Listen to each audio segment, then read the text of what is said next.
President John F. Kennedy, born 100 years ago today, May 29, was not the first president of the United States to supervise NASA, but it was he who in 1961, in the middle of a space race with the Soviet Union, firmly established the country in a road to the moon for the next big jump for manned spaceflight.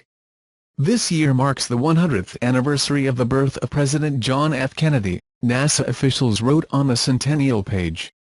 Although NASA was formed by Dwight Eisenhower, President Kennedy gave the agency its early childhood approach with its famous challenge of landing astronauts on the moon by the end of the decade. The year 1961 was one of transformation for the manned space flights. On April 12 of that year, Soviet cosmonaut Yuri Gagarin became the first person to fly in space.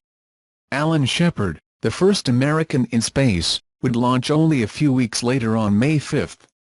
On May 25, 1961, Kennedy issued his Moon Challenge to a joint session of Congress, where he called for increased funding for space exploration and clearly set the moon as a target for manned spaceflight by the end of the decade.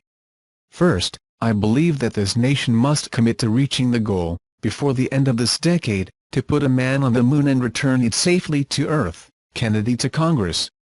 More impressive for humanity, or more important for the long-range exploration of space, and none will be so difficult or costly to achieve.